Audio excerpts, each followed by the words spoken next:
Hey you nerds, welcome to Under the Hood by Fanhood. I'm Jishnu, this is Tejas, this is Dinkar, and we're here today to talk about Marvel. The Marvel Cinematic Universe closed out the biggest chapter in superhero movie history with Avengers Endgame, and we ate it all up. Spider-Man Homecoming dropped just a little while after, and since then we've all been asking, what's next?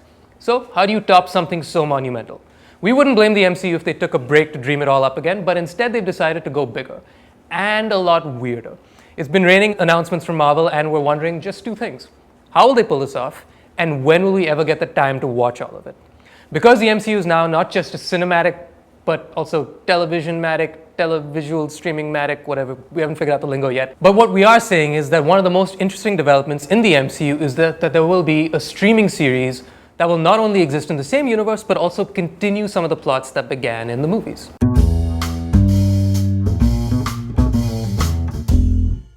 So, to that end, how the hell is this all going to keep up momentum? I'm a little worried because they have to keep that hot potato in the air through multiple directors, through multiple... It's multiple hot potatoes. It's multiple hot potatoes, and it's multiple people. Like, at least the one good thing that the Russos had in their court is that it was the same team from Winter Soldier on. I think it's the same team roughly. Only the directors kind of have, the Russos have been lucky that they kind of saw it from Winter Soldier all the way the writer-director combo continued. Now you're Fair breaking enough. it up to like a dozen. But that's what the original films were. They were different. There was Jon Favreau.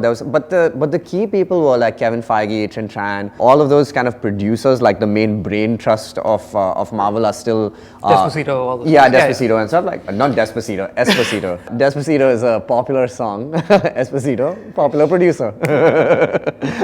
But the funny thing is that in the original one, there were so many timelines, but within one medium, which is just the movies. Now there's like a second thing, which is the TV series. I also feel like movies are a little easier to balance because with TV series, there is, Agents of S.H.I.E.L.D. is a terrible show. Heard of it? Technically, it ties into the MCU, but they make efforts to keep those balls away from each other, correct? Yeah.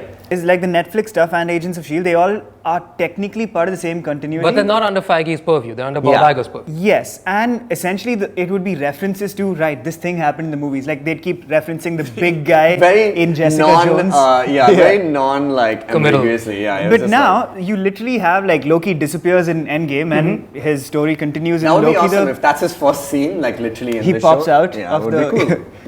That might be, that literally That's might be probably it yeah. though. So they're taking plots from the movies and continuing them directly, which I think is a tough thing to pull off. I don't know, There's man. the TV show plot, and then there's the movie plot, and then you have to have both of them meet. It's like a weird Venn diagram. You get what I'm saying? I agree, but so I don't... it's very exciting, but very scary because it's a house of cards. As fans, we might be like overthinking how connected it might be. I think we'll see a lot of like character development for those who are really interested in catching all the series, but I'm sure they know that they can't have all the eyes on, like some people went in for Infinity War as their first film and still follow the plot. The guy's a sarcastic wizard. Yeah. Okay, let's go with it. And he's Benedict Cumberbatch. To understand. Yeah, exactly. He's Benedict Cumberbatch. I'm going to watch the movie regardless. But I think what will be nice is like for fans, it's a lot more, it's like they're enriching the storyline. So when they come in, you'll know that, oh, okay, what happened? It'll be explained in one line of exposition that was maybe done over 6 episodes in a mini series. And I don't know if they're going to have a season 2. I don't know what they've said about these shows. These are, as of now, I think just limited run. They're which just calling is them great. mini-series, I actually like that. I love that. It's like basically like how the comic books are. There's a crossover event, which is now the films. Yeah. And these are their personal single issues. I do think looking to the comics is key here because comics have been doing this for a long time. There's like every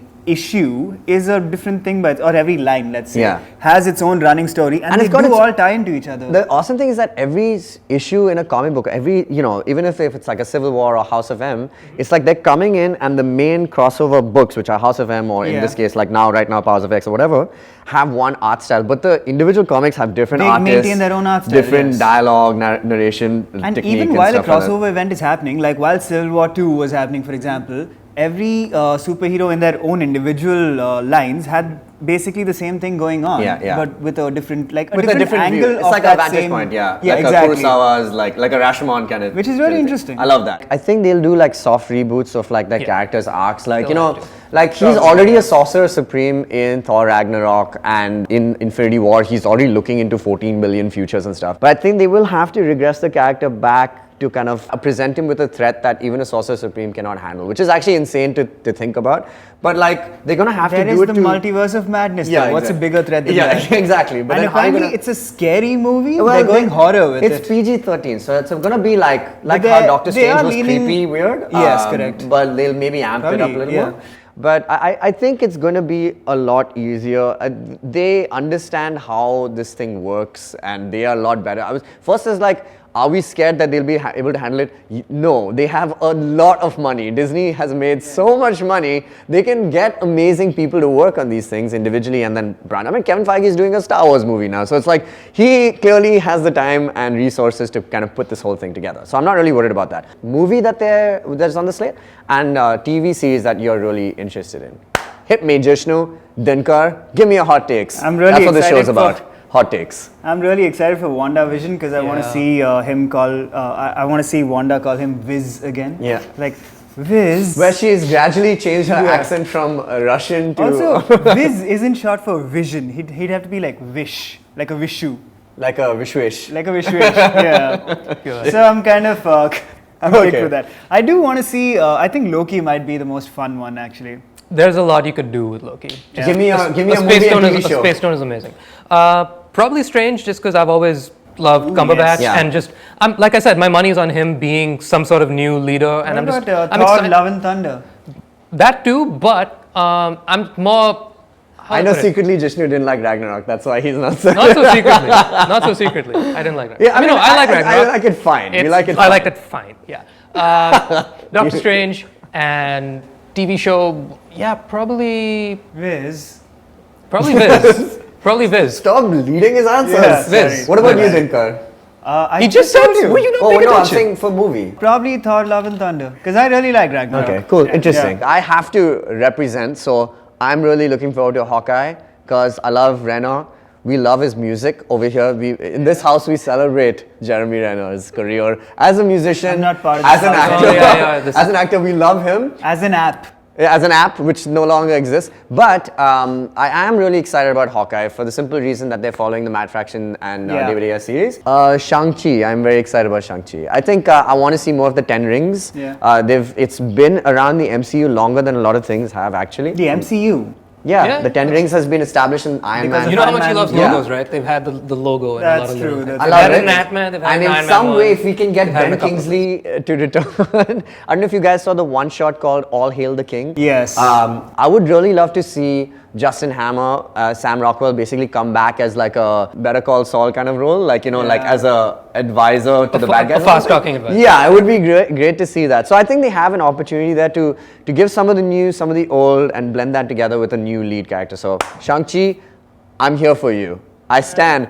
Hit me in the face. I stand, Shang-Chi. All right. Cool. Bottom line is things are getting really weird, and we're really excited. And we hope you are too, because there's more.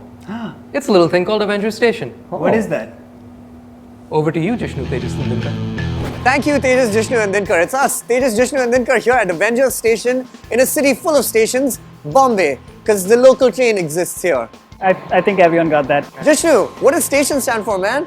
Scientific Training and Tactical Intelligence Operative Network. I've said that 10 times today. This was the 15th take we're doing. Wow, okay, awesome. Dinkar, what are we going to see here today, man? Inside the Avengers Station, there's a bunch of really cool exhibits, some of them interactive, some of them actual props in movies. So we're going to go check. Okay, I think something important is happening. Something's happening. I'm needed over there. Every Avenger for themselves. Disassemble.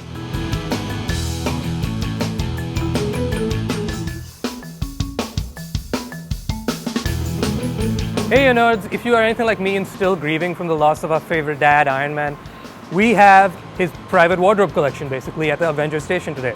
It's a whole bunch of his suits, including my personal favorite, the ironest man of them all.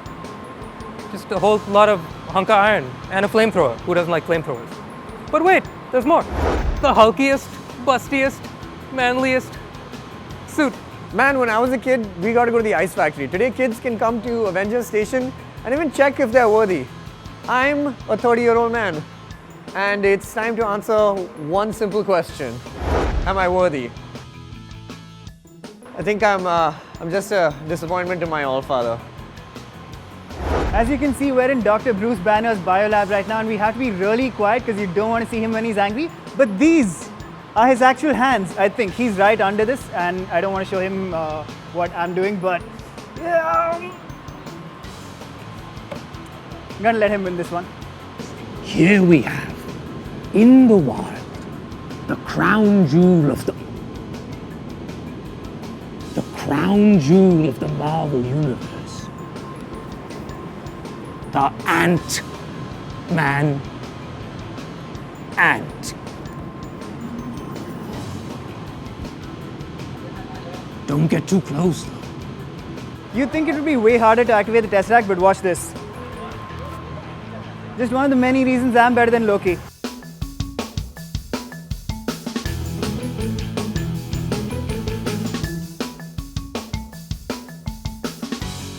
Okay guys, I'm glad to report I just spoke to Maria Hill and she's certified that we've completed the Avengers Station program and we're now officially part of the Scientific Training and Tactical Intelligence Operative Network. Is that all you've learned today, Jishnu? Yes. Awesome. Okay. Make sure you guys swing by Avengers Station. It's going to be in India for a few months, and there's tons of cool merch you can pick up as well. All right. Back to you, Tejas, Jishnu, and Dinkar. Thanks, Jishnu, Tejas, and Dinkar. Avengers Station. It's a mouthful, but it's pretty incredible. Really feels like you're walking through Tony Stark's closet. We will. I'm sure it's that big. Look, so Avengers Station, it's a thing, it's amazing. It's in Bombay for a few months. Go check it out while you can. And while you're at it, you can also go to the Fanhood store and get amazing merch just like this one. Yeah. We'll see you later, you nuts.